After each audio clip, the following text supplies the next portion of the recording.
Well, welcome back to the Unseen. Today, I'm actually pretty excited for today's video because, one, we're in a different spot. I'm actually in my office at work, so this will be probably a little bit shorter. And why this is different is because today we actually get to close or finish the Daniel series. So if you've been following along, we've been talking through the book of Daniel with some side trails, based on what we're talking about. I might go deeper and all that, but we've been in the Daniel series for a few months now. And today we're going to close it out. So yeah, let's talk about it.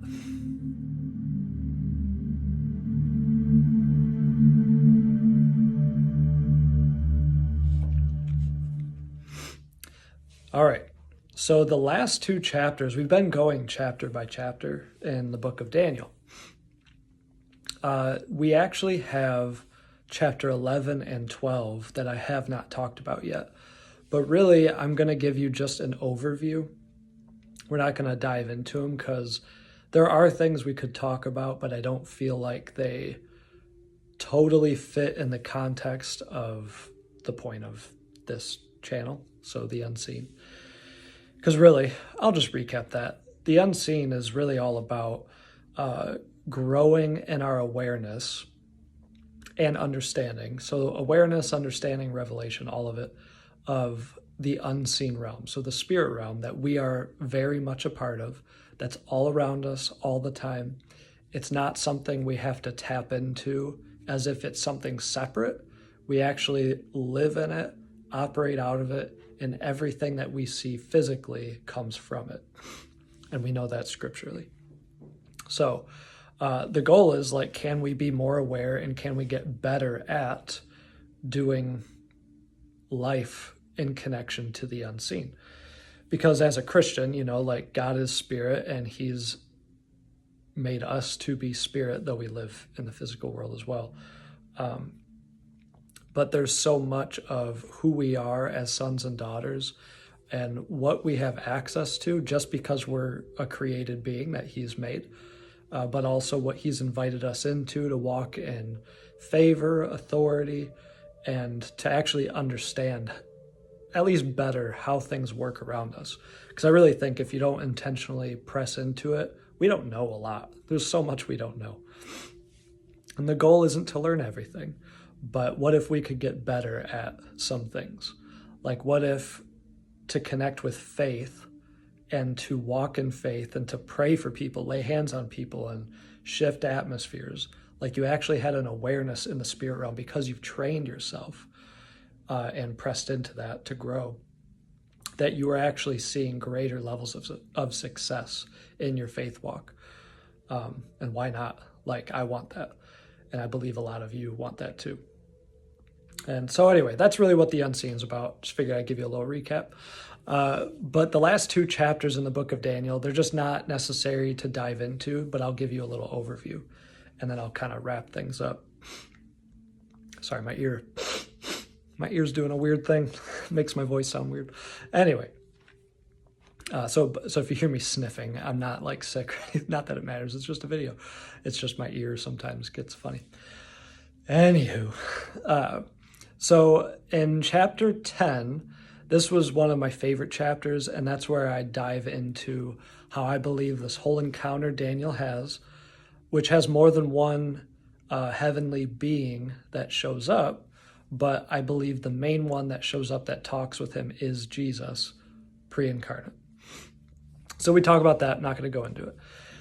But chapter 11 and 12 is really just a continuation of that encounter. It's not separate encounters. It's just this whole 10, 11, 12 is really just this whole spread of Daniel and this encounter with who I believe is the pre-incarnate Jesus. And Jesus, and I'll just call him Jesus. Jesus gives him this whole breakdown of the vision, this prophecy, and all the stuff that Daniel was seeking. So that's really what chapter 11 and 12 is. It's this whole prophetic breakdown and interpretation that Jesus is giving to Daniel. So that's really what it all is. It's amazing. It's awesome. But at least for this purpose, there's not more to really pull out of that we haven't already talked about. So I'm not going to go there. But that's what chapters 11 and 12 finish the book of Daniel with. So I think that's awesome. Definitely encourage you guys to go read the book of Daniel. There's so much powerful stuff in there, especially if you want to grow in this area with connecting with the spirit realm.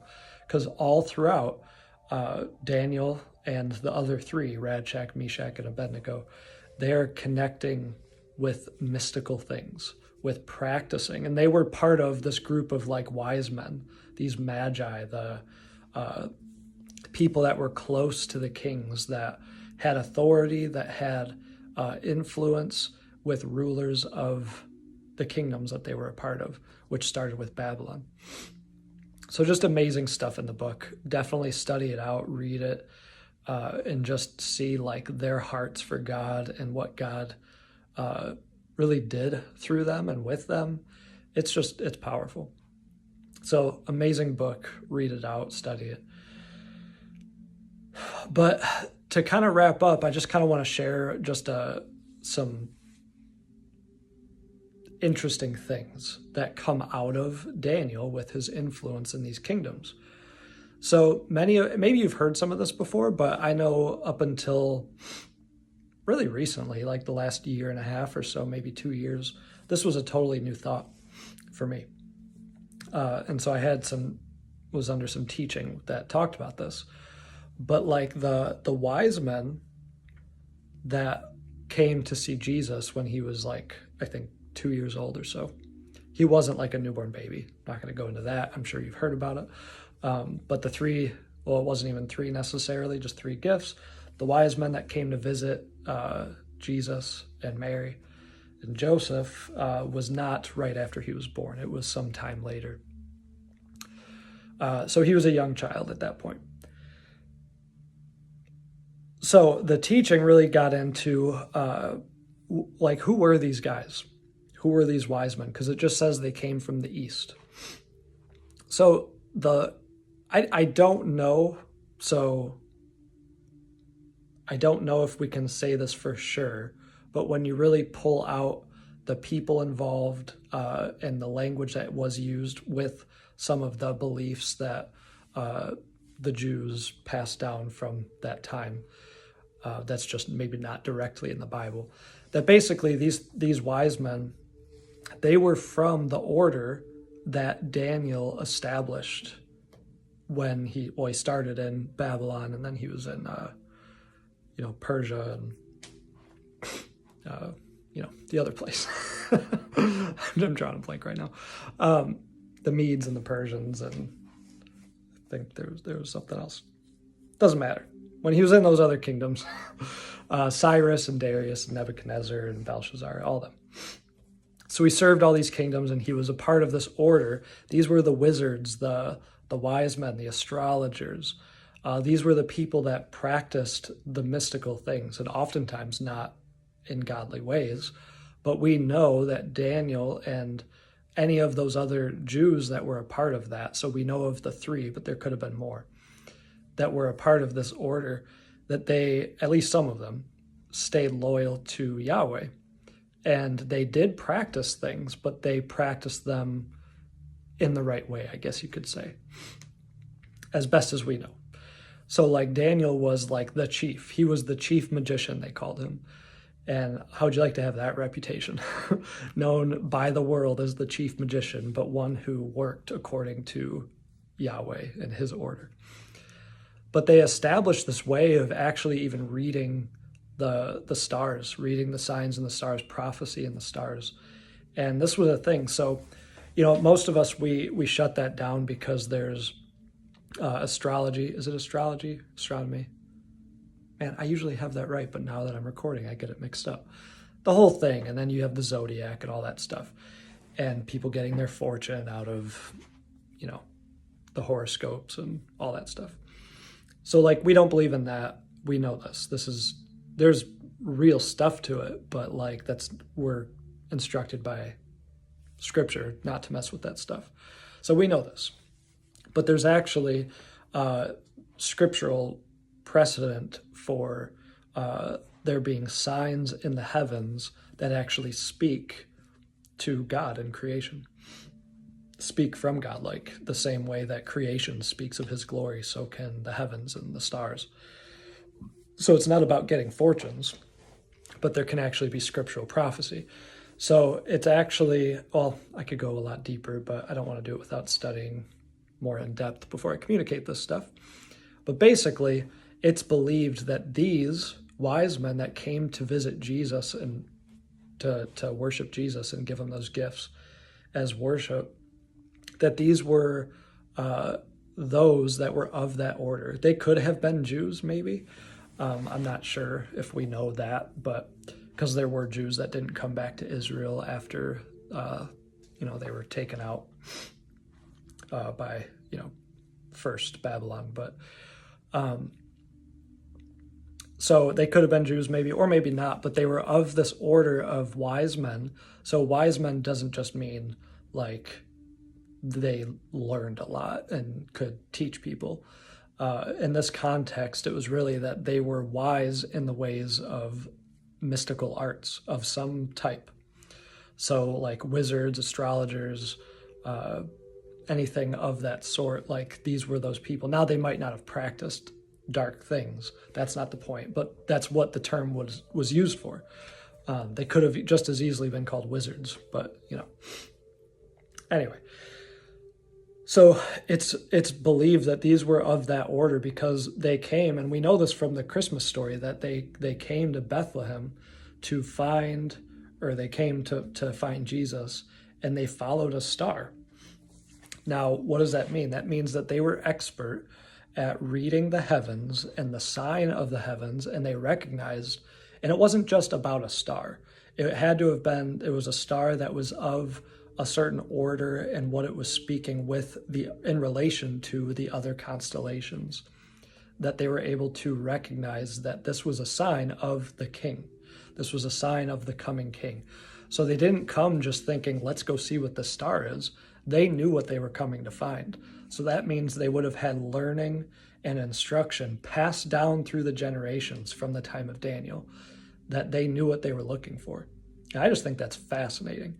So that means in these other, if you want to call them pagan kingdoms, I don't know if pagan's the right word, but these weren't like God's people, his nation. But from these other kingdoms, there were these surviving orders of wise men, astrologers, people that practiced mystical things, and they recognized the signs of the time that spoke to the coming of the Son of God. I mean, how powerful is that? And then they didn't just come. I mean, you really get into like when someone's coming to honor a king, like we have our Christmas idea of this like picture that, he brought maybe like this little cupful chest of gold coins, and the other one brought, a tiny little bottle of, a costly perfume and, frankincense and myrrh and ointment, that whole thing. Like these were wise men, and these weren't like old hermits that lived in the wilderness. Like in this context, these wise men, these are like people with power and authority in the kingdom that they're a part of. And so when they came, it's likely that they weren't even alone. Like it was just a couple old men. It was like they were bringing gifts to a king. And if you have any understanding of history, when you bring a gift to a king, it's extravagant. Like, you're bringing chest loads of things. Now, maybe it wasn't giant chest loads. We don't know. But just getting into the context of what would have been normal, this wasn't just like a few wandering old men who showed up with like some nice gifts. And even if it wasn't boatloads of gifts, I mean, the value of what they gave him was significant. But the reality is and now the point isn't to talk about wealth and money right now, but really the real possibility is that they gave some extravagant wealth to this very young toddler Jesus and Mary and Joseph. So this is the point. I'm not talking so much about the spirit realm at this point. except to tie it to the legacy of men, because it was more than Daniel, but let's just say Daniel specifically as the chief magician, that the legacy of this man who said yes to God and operated in a system that ultimately was not godly, but he operated in ways that was still honoring to God, with prophecy and interpreting dreams and being aware in the spirit realm, encountering angels, boldly communicating what he needed to as essentially a mouthpiece of God,